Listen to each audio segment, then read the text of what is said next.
नमस्कार साथियों, स्वागत है आपका ओनली यूपीएससी पर। ये है आपकी पॉलिटी क्लास। इससे पहले वाली जो क्लास हुई थी उसमें हमने संघ राज्य क्षेत्र की बात की थी। अब हम उससे आगे बात करेंगे। संघ राज्य क्षेत्र में हमने अनुच्छेद 1 की बात कर ली थी, सब कुछ समझ लिया था उसकी परिभाषा को। आज भी हम भाग 1 पर ही बात करेंगे, संघ राज्य क्षेत्र पर ही बात करेंगे, लेकिन अनुच्छेद 2, 3 और 4 पर बात करेंगे क्योंकि 1 पर हमने बात कर ली है। ठीक है। उससे पहले मैं आपको बताऊं कि ये जो स्लाइड आपको ऊपर स्क्रीन पर दिख रहा है, ये है अनअकैडमी की स्लाइड। आप हमसे अक्सर पूछा करते थे कि कौन सी किताब हमें पढ़ना है, क्या हमें पढ़ना चाहिए, कौन सी बुक है हमारे लिए। तो ये मैं आपको बता रहा हूँ कि अनअकैडमी आपके लिए लाया है एक बेहतरीन ऑफर। इसमें आपको 20 बुक मिलेंगी जो कि हिंदी मीडियम में भी उपलब्ध हैं, और ये वो ज़रूरी किताबें हैं जिनको आपको यूपीएससी में पढ़ना ही होता है। ठीक है। इनका टोटल जो पेमेंट है वो 10,000 रुपये है। ठीक है। इसके साथ आपको free with 1 year subscription onwards. ठीक है। इसके अलावा आपको 1 साल का सब्सक्रिप्शन भी मिलेगा जिसमें बहुत सारी सुविधाएं आपको पढ़ाई की मिलेंगी। ठीक है। जैसे यहाँ पर आप देख सकते हैं 100% सिलेबस कॉम्प्लिकेशन जो है, या high structured of easy of learning created by the best UPSC expert, previous year question included और अपडेटेड विद करंट अफेयर्स। ठीक है। Note valid only on GS iconic and combo subscription. ठीक है। तो ये डिटेल है उसका। यदि आपको ये परचेज करना है तो आप इजली जा करके अनअकैडमी से इसको परचेज कर सकते हैं। इसके अलावा भी डिस्क्रिप्शन बॉक्स में इसके बारे में आपको लिंक दिए गए हैं जहाँ से आप जानकारी ले सकते हैं। और फिर भी यदि आपको समझ में नहीं आ रहा है तो आप मुझे कमेंट करेंगे, वहाँ पर आपको रिप्लाई कर दिया जाएगा यदि आप परचेज करना चाहते हैं। ठीक है। चलिए क्लास स्टार्ट करते हैं और बात करते हैं अपने क्लास की। ठीक है। तो हमें आज जो पढ़ना है वो है अनुच्छेद 2, 3 और 4। ये संविधान के भाग 1 का पार्ट है। और पहले वाले पार्ट को हमने पढ़ लिया था, यानी कि अनुच्छेद 1 को हमने पढ़ लिया था। अब अनुच्छेद 2, 3 और 4 में क्या है इस पर हमें चर्चा करनी है। ठीक है। तो पहले पढ़ते हैं कि इसका जो मुख्य विषय वस्तु है वो क्या है। इस अनुच्छेद में संसद को यह शक्ति दी गई है कि संसद विधि द्वारा ऐसे निबंधनों और शर्तों पर जो ठीक समझे संघ में नए राज्यों का प्रवेश या उसकी स्थापना कर सकेगी। ठीक है। जो अनुच्छेद 2 है वो क्या कहता है कि यदि संसद चाहे तो वो नए राज्यों का प्रवेश करा सकती है। ठीक है। उसको इसके लिए किसी और से जो है आदेश लेने की जरूरत नहीं, उससे ऊपर कोई अथॉरिटी नहीं है। ठीक है। यानी कि संसद से ऊपर कोई और चौधरी भारत में नहीं है जो ये कह सके कि आपको नए राज्य का प्रवेश रोकना है, आप नहीं कर सकते। इसका मतलब ये हुआ। ठीक है। कोई भी संप्रभु देश अपने आप में इतनी शक्ति रखता है कि नए राज्यों का प्रवेश करा सकता है। वही सिंपल सी बात यहाँ पर लिखी हुई है। इस अनुच्छेद में संसद को यह शक्ति दी गई है कि संसद विधि द्वारा, ऐसे हवा में नहीं, विधि द्वारा ऐसे निबंधनों और शर्तों पर जो ठीक समझे संघ में नए राज्यों का प्रवेश या उसकी स्थापना कर सकती है। अच्छा, अब यहाँ पर आपको समझने क्या है कि नए राज्य का प्रवेश का मतलब क्या है। जो राज्य पहले से उपस्थित हैं क्या उन्हीं में से तोड़कर राज्य बना दिया जाए, या दो राज्यों को जोड़ करके एक राज्य बना दिया जाए, या एक राज्य को तोड़ करके 3 राज्य बना दिया जाए, या ऐसी बात हो रही है कि बांग्लादेश, पाकिस्तान या किसी दूसरे देश के जो है क्षेत्र को जीत करके नया राज्य बना दिया जाए। तो यहाँ पर जो बात हो रही है वो क्या हो रही है, किसके संबंध में हो रही है। तो आगे आप देखेंगे तो यहाँ पर लिखा है अनुच्छेद 2 उन राज्यों के भारतीय संघ में मिलने का प्रावधान करता है जो कि भारतीय संघ का हिस्सा नहीं है। यानी कि जो पहले से राज्य हैं उनके बारे में यहाँ पर बात नहीं हो रही है। जो अनुच्छेद 2 है वो बात करता है उन क्षेत्रों का जो भारतीय संघ का पहले से हिस्सा नहीं। ठीक है। यह है आपका अनुच्छेद 2। अब बात करते हैं अनुच्छेद 3 की। ठीक है। संसद किसी राज्य में उसका क्षेत्र, उसका राज्य क्षेत्र अलग करके अथवा 2 या 2 से अधिक राज्यों को या राज्यों के भागों को मिलाकर अथवा किसी राज्य क्षेत्र को किसी राज्य के भाग के साथ मिलाकर नए राज्य का निर्माण कर सकेगी। बहुत टेढ़ा लिखा हुआ है ना, किताब की भाषा ऐसी ही होती है। ठीक है। लेकिन बीच में जो मध्यस्थ हैं, जो अध्यापक हैं, उनकी ये भूमिका है कि उसको आसान करके बच्चों के सामने प्रस्तुत करें। तो ये हमारी जिम्मेदारी है कि जो यहाँ पर बहुत कठिन लहजे में लिखा हुआ है, इसको आसान करके शायरी जैसा आपके लिए बना दूँ ताकि आप समझ पाएँ कि ये कह क्या रहा है। ठीक है, कोई भी सिद्धांत जब बड़े बड़े लोग लिखते हैं, मैं बड़ा लोग बोलता हूँ जो किताब लिखते हैं, तो वो जानबूझकर कुछ कॉम्प्लिकेशन डालने की कोशिश करते हैं। अगर सब लोग समझ गए तो फिर वो बड़े कैसे रह जाएंगे। ठीक है, तो इसीलिए मीडिएटर की जरूरत है। मीडिएटर अध्यापक होता है जो आपको बताता है। ठीक है, तो चलिए हम इस पर अब बात करते हैं। यहाँ पर ये कहा गया है कि अनुच्छेद 3 में ऐसे राज्य बनेंगे जो पहले से ही एग्जिस्ट करते हैं। अनुच्छेद 2 में क्या था, वो पहले से संघ का हिस्सा नहीं थे।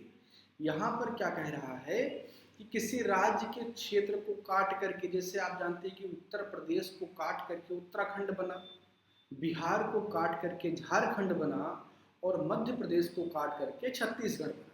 ठीक है, और तेलंगाना बना आंध्र प्रदेश से कट करके। तो ये जो बात है ये अनुच्छेद 3 की बात है। यहाँ पर कह रहा है किसी राज्य के क्षेत्र को काट करके दूसरा राज्य बना दे, या दो राज्यों को मिला करके एक राज्य बना दे, या दोनों राज्यों के थोड़े थोड़े क्षेत्र को काट करके एक राज्य बना दें, यानी कि कुछ भी कर लें, नया राज्य बना सकते हैं। और यहाँ जो बात हो रही है वो 2 से इसलिए अलग है क्योंकि 2 में ऐसे क्षेत्र की बात हो रही थी जो भारतीय संघ का हिस्सा नहीं थे। यहाँ जो बात हो रही है वो ऐसे क्षेत्र की बात हो रही है जो भारतीय संघ का तो हिस्सा हैं, लेकिन अब उन्हें नया क्षेत्र बनाना है। ठीक है, आगे देखते हैं। किसी राज्य के क्षेत्र को बढ़ा सकेगी या घटा सकेगी। ये जो बात हो रहा है ये संसद की पावर का हो रहा है, ये संसद क्या कर सकती है। ठीक है, तो राज्य का निर्माण किसी भी तरीके से कर सकती है, किसी राज्य के क्षेत्र को घटा सकेगी या किसी राज्य के क्षेत्र को बढ़ा सकेगी, किसी राज्य की सीमाओं में परिवर्तन कर सकेगी। या किसी राज्य की सीमा में परिवर्तन करना है यानी कि उसे छोटा करना है, ठीक है, तो वो छोटा कर सकेगी, या किसी राज्य के नाम में भी परिवर्तन कर सकेगी। जैसे कई राज्य की पुडुचेरी, पांडिचेरी का नाम पुडुचेरी हुआ, उड़ीसा का नाम ओडिशा हुआ, या जो है वेस्ट बंगाल मांग करता रहता है नाम का अपनी जो है चेंज करने का। तो ऐसे बदलाव संसद जो है कर सकता है। अब बात ये करते हैं कि संसद कैसे कर सकता है। ऐसे मुंह उठाया और शुरू कर दिया करना, तो ऐसा तो कुछ होता नहीं है। संविधान में हर चीज़ का प्रावधान है कि कैसे क्या चीज़ होनी है।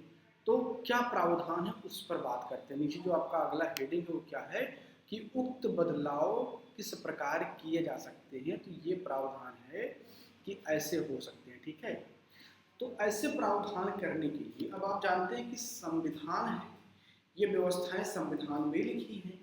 आपका जो भाग 1 है वो बात करता है कि कितने राज्य हैं, कितने राज्य क्षेत्र हैं। तो यदि उसमें कोई बदलाव होता है तो संविधान में संशोधन होगा कि नहीं होगा। बहुत ऑब्वियस सी बात है, कॉमन सी बात है कि वो संविधान में एक बदलाव होगा। लेकिन उसको कैसे करेंगे, क्या उसके लिए धारा 368 के तहत बदलाव करना होगा जो है सशक्त बहुमत के साथ, जिसे विशेष बहुमत कहते हैं, दोनों सदन में अलग अलग पास हो, राष्ट्रपति का दस्तखत हो, ये सारी चीज़ें नहीं, ऐसा नहीं है। ठीक है, क्योंकि जो आपका अनुच्छेद 4 है उसके बारे में गाइडलाइन देता है कि अनुच्छेद 368 के तहत जो संशोधन होगा, अनुच्छेद 3 के में जो संशोधन होगा उसको 368 के तहत संविधान संशोधन नहीं माना जाएगा। ठीक है, यानी कि यहाँ पर अभी जिस पर हम बात करेंगे थोड़ा सा समझाएंगे आपको कि कैसे ये हो सकता है। नए राज्यों का निर्माण, राज्यों के नाम में परिवर्तन, ये सारी चीज़ें कैसे होती है उस पर बात करेंगे।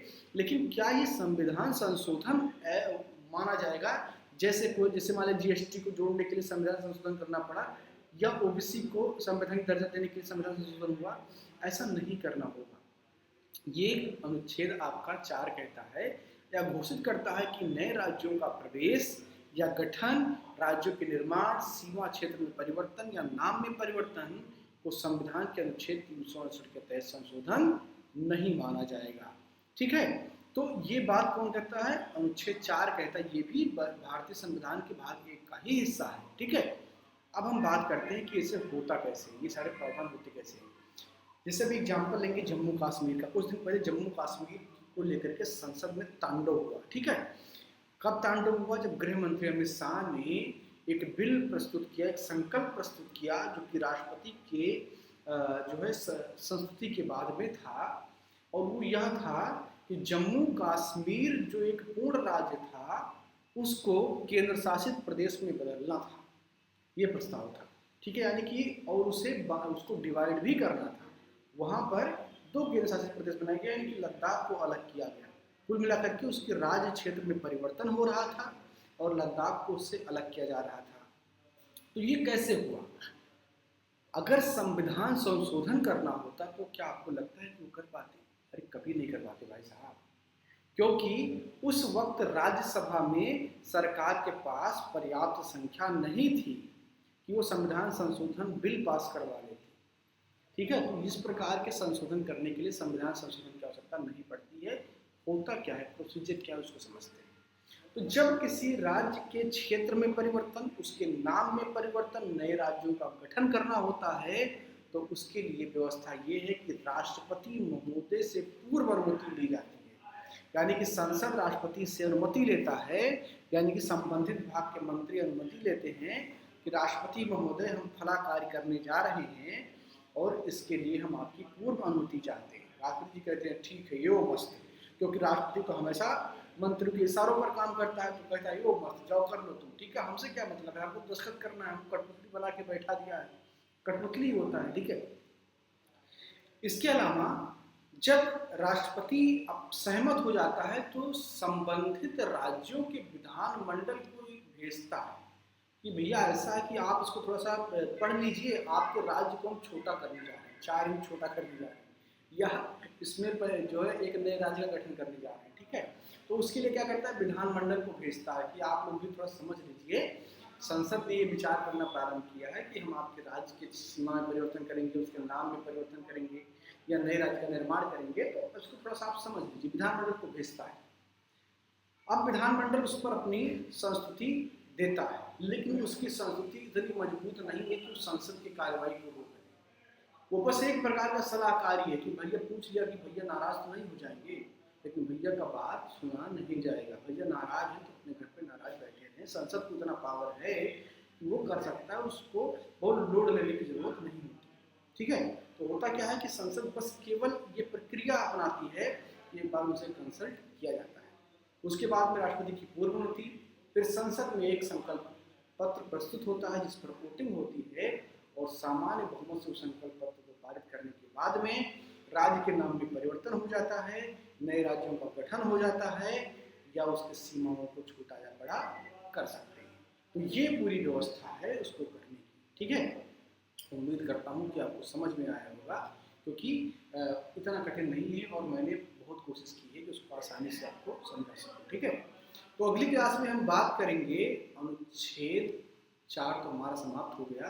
अब हम आ जाएंगे संविधान के भाग 2 में, नागरिकता में आ जाएंगे। ठीक है, और नागरिकता में अनुच्छेद 6 से लेकर के 11 तक हम बात करेंगे। ठीक है, सॉरी, अनुच्छेद 5 से लेकर के अनुच्छेद 11 तक, क्योंकि अनुच्छेद 4 तक तो आपके संविधान के भाग 1 में। ठीक है, तो दूसरे भाग में आएंगे संविधान की अगली क्लास में, बात करेंगे नागरिकता पर। नागरिकता में अनुच्छेद 6 से लेकर के अनुच्छेद 11 तक है, उसकी चर्चा करेंगे। बहुत ही इंपॉर्टेंट है, सीए और एनआरसी को भी उसमें हम समझेंगे। बहुत ही इंपॉर्टेंट क्लास होने वाला है, तो उसको आप मिस नहीं करेंगे। ठीक है, बाकी यदि आप परचेज करना चाहते हैं अकेडमी का कोर्स, तो यहाँ से आप जाकर के परचेज कर सकते हैं। ठीक है, उसके लिए आपको डिस्क्रिप्शन बॉक्स में बहुत सारी जानकारी मिल जाएगी, स्लाइड भी आप देख सकते हैं, बाकी कमेंट बॉक्स में आप